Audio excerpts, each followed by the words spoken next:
Bienvenidos a Economía en Breve, número 312 del 30 de abril del 2023, programa que sale un poquito después el día lunes. Esta semana tenemos muchos temas relevantes a comentar, comenzando por lo ocurrido en el Senado en México y con varios indicadores importantes destacando el PIB tanto en México como en Estados Unidos.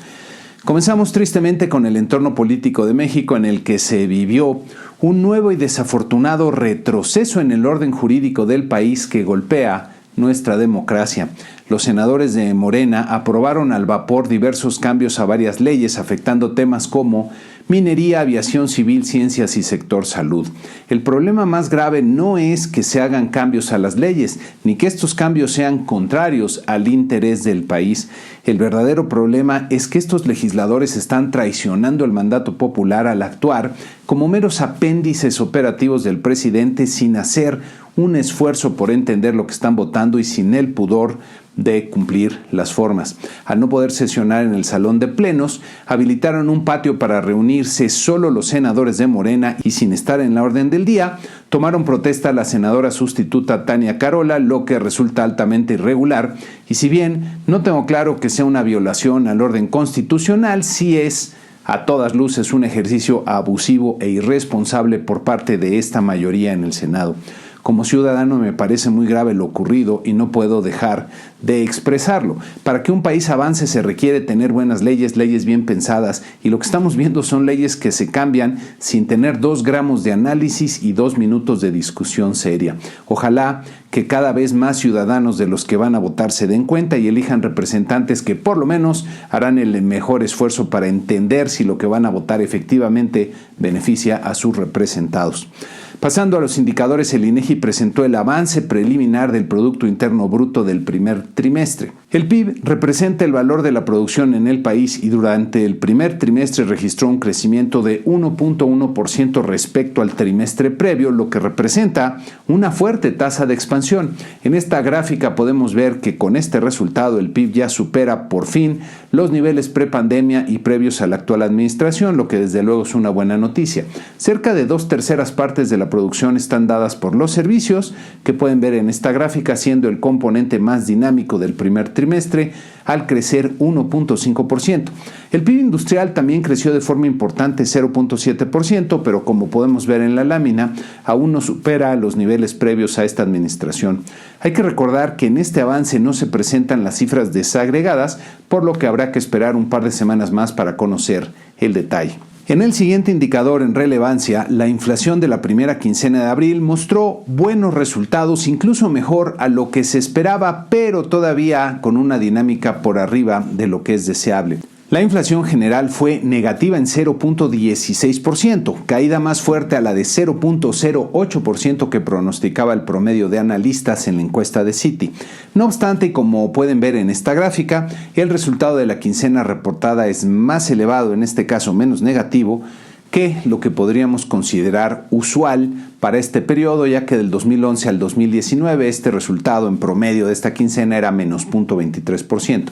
A tasa anual se observa un descenso muy rápido a 6.24%, que de alguna forma se anticipaba de esta manera, y en los próximos 3 meses la inflación general anual estará por debajo del 6%.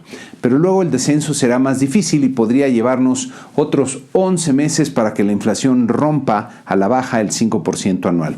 La inflación subyacente, que recordemos es la parte menos volátil de la canasta de precios al consumidor, registró 0.18%, que resultó también por debajo del 0.24% que anticipaba el promedio de analistas, pero como podemos ver en la gráfica, está todavía por arriba de lo que podríamos considerar usual y compatible con una inflación menor al 4%, ya que esto promedió 0.11% en el periodo del 2011 al 2018.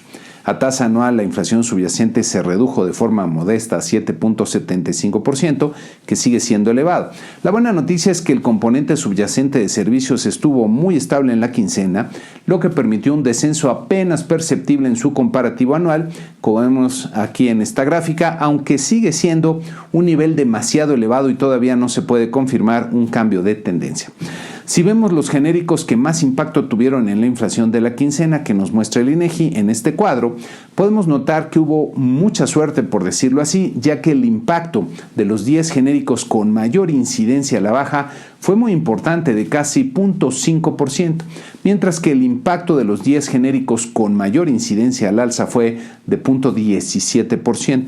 Miren, es desde luego buena noticia que la inflación ya esté descendiendo con rapidez, pero lo importante es ver si el descenso se debe a factores que son sostenibles, que sería lo deseable, o a factores temporales, como por lo pronto parece ser el caso ahora. También en la semana se presentaron las cifras de la balanza comercial de marzo, que como pueden ver en este cuadro resumen, tuvo, buenas noticias en lo general. Destacaría una fuerte recuperación en el comercio total, que es la suma de exportaciones e importaciones, y como pueden ver aquí, repuntó de forma notable en el mes de marzo. Buena parte del repunte se dio en exportaciones manufactureras, que crecieron 5.3% anual, como ven aquí, impulsadas por la industria automotriz, ya que las exportaciones de autos en esta otra gráfica crecieron 15.6% anual. Buenos datos. En otro dato que no fue tan positivo y de hecho se contrapone un poco al observado en el PIB, el indicador global de la actividad económica, el IGAE, registró un crecimiento apenas positivo en febrero de 0.1%, quedando muy por debajo del 0.7% que se había anticipado con el indicador oportuno del mismo INEGI. A su interior, la industria creció con fuerza 0.7%, mientras que los servicios incluso se contrajeron 0.1%. Diría que estas cifras serían para tener cautela, pero el avance del PIB sugiere que en marzo habría habido un repunte importante de 0.7% al menos. Ya veremos. Por otra parte, las finanzas públicas presentaron una fuerte caída en diversos renglones de los ingresos, tanto petroleros como tributarios y no tributarios en el mes de marzo, como podemos ver en este cuadro resumen. Noten aquí que los ingresos totales llevan un crecimiento nominal de 25.8 miles de millones de pesos en el primer trimestre, pero el crecimiento del gasto total ha sido de 63.4 miles de millones de pesos, como vemos en este otro cuadro. Como se esperaba, el costo financiero de la deuda ha crecido de forma sustancial, 45% real anual en marzo, alcanzando un incremento anual de 94 mil millones de pesos en todo el primer trimestre. Es cierto que el balance primario todavía registra un importante superávit en el primer trimestre, a pesar del déficit en el balance público que ven aquí, pero preocupa que los ingresos se estén cayendo de la forma en que vimos, sobre todo ante un entorno tan retador como el que tenemos por delante.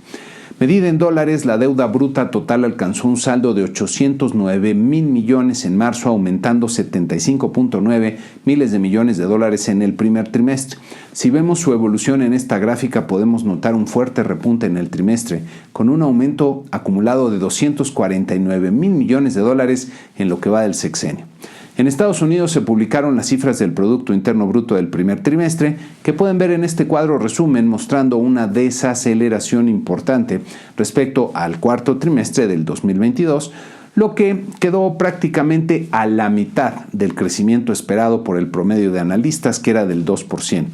La combinación de los componentes del PIB resulta, desafortunada, ya que por un lado la extraordinaria fortaleza del consumo privado, especialmente en bienes durables, podría alimentar la inflación y requerir de más incrementos en las tasas de interés de la Reserva Federal, mientras que por otro lado la caída en la inversión apunta hacia una desaceleración en el futuro, y si esto sumamos que buena parte del impulso del trimestre viene del gasto del gobierno, entonces diría que el crecimiento del PIB parece frágil. También en la semana se publicaron las cifras del índice de precios del gasto personal y el consumo, PCE por sus siglas en inglés, que recordemos es el principal indicador de inflación para la Reserva Federal y que aumentó 0.3% en marzo, que aunque estuvo en línea con lo esperado, sigue siendo una tasa más elevada a lo usual, como pueden apreciar en esta gráfica.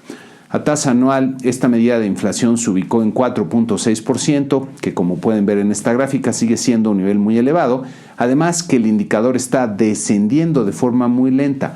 Me parece que luego de los indicadores de esta semana, lo más probable es que la Reserva Federal aumente su tasa de interés de referencia otros 25 puntos base en su siguiente decisión programada para esta semana que está por iniciar.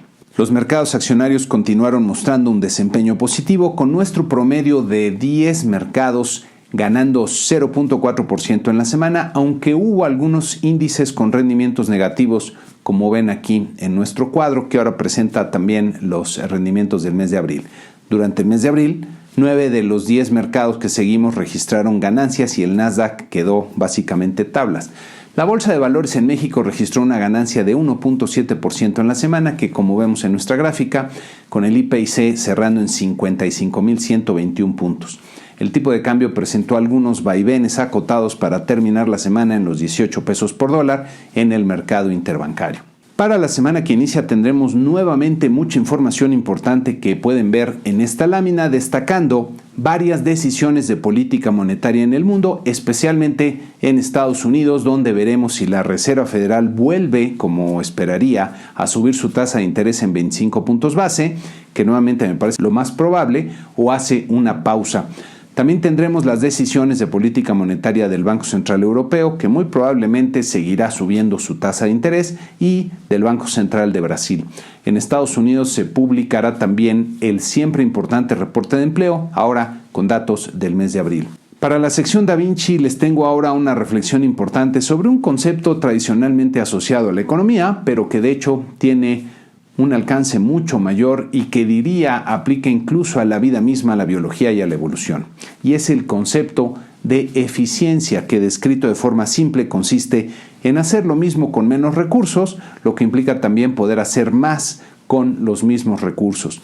Buena parte del progreso en las actividades humanas se da gracias a avances en la eficiencia, a que alguna persona encuentre alguna forma mejor de hacer las cosas, mejor en el sentido de que requiere menos recursos, lo que usualmente representa también menores costos.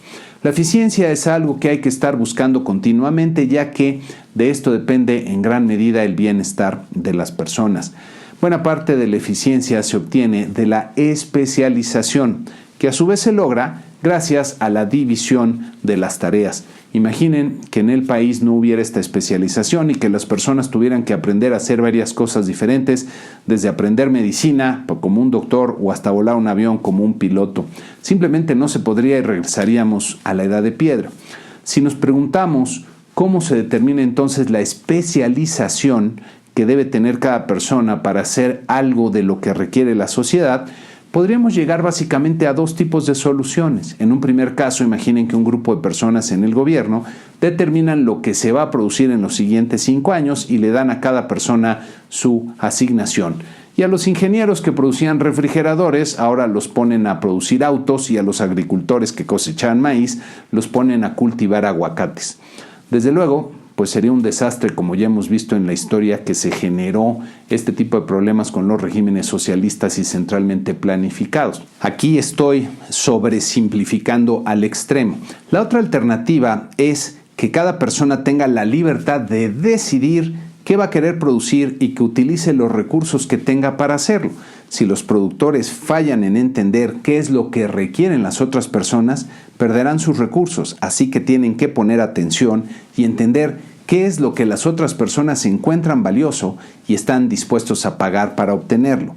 Esto es lo que ocurre en una economía de mercado, que a pesar de las limitaciones y problemas que pueden tener, es la mejor forma que hemos encontrado para asegurar que en un entorno de libertad cada quien puede buscar producir algo que la sociedad requiere, lo que genera un impulso constante a la búsqueda de eficiencia y de mayor bienestar en las personas.